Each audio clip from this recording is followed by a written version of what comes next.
Concept. குரு பயிற்சியோட concept என்னன்னு பார்க்கலாம். குருனாலே நல்லவர், யோக்கியன், தூய சக்தி.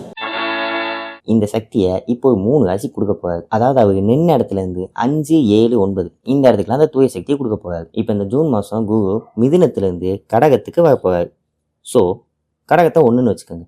அங்கேருந்து 2, 3, 4, 5 விருச்சகத்துக்கும் 6, 7 மகரத்துக்கும் 8, 9 மீனத்துக்கும் தூய சக்தியை கொடுக்க போகாது. ஸோ இவங்களுக்கெல்லாம் நல்லா இருக்கும். என்ன நல்லா இருக்கும் அப்படின்னா, போட்ட எஃபர்ட்டுக்கு ரிசல்ட் கிடைக்கும், லாபம் கிடைக்கும், மன அமைதி கிடைக்கும், உழைப்பு, மன உளைச்சல் இதெல்லாம் குறையும், நல்ல விஷயங்கள் கை கூடி வரும், இதெல்லாம் நடக்கும். இது எல்லாமே அவர் வந்து இந்த கடக ராசிக்கு நடக்கும். பட் குரு மாதிரி ரொம்ப நல்ல பிளானட் வந்து நம்ம ராசியில் உட்காரும் போது நம்ம முடிவுகள் மேலே குழப்பங்களை கொஞ்சம் ஏற்படுத்துவார். அந்த மாதிரி சில குழப்பங்களை ஏற்படுத்தி அதன் மூலியமாக நல்லது பண்ணுவார். அதுக்கப்புறம் நல்லது பண்ணுறது இந்த மாதிரி விஷயங்கள் எல்லாம் கடகராசிக்கு கொடுப்பாரு. ஆனால் பார்க்க இந்த 3 இடத்துக்கு அந்த குழப்பம்லாம் கிடையாது.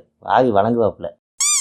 அதே சமயம் 3, 6, 8, 12 அதாவது ரிஷபம், கும்பம், தனுசு, சிம்மம் இந்த ராசியெல்லாம் குருவால் சுத்தமாக பார்க்க முடியாது. அதனால என்ன ஆகும், ஒரு நல்ல மனுஷனோட சப்போர்ட் கம்மியாகாம விளைவு.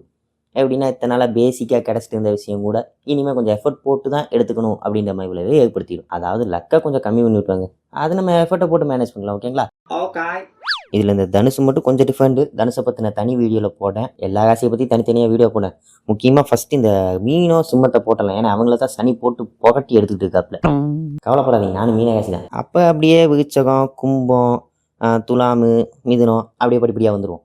இந்த வீடியோக்கு நான் லைக் பண்ணுங்கள், ஷேர் பண்ணுங்கள், ஃபாலோ பண்ணுங்கள், ஏதாவது கமெண்ட் பண்ணுங்கள், யாருக்கா ஷேர் பண்ணுங்க. ஓகே, பாய்.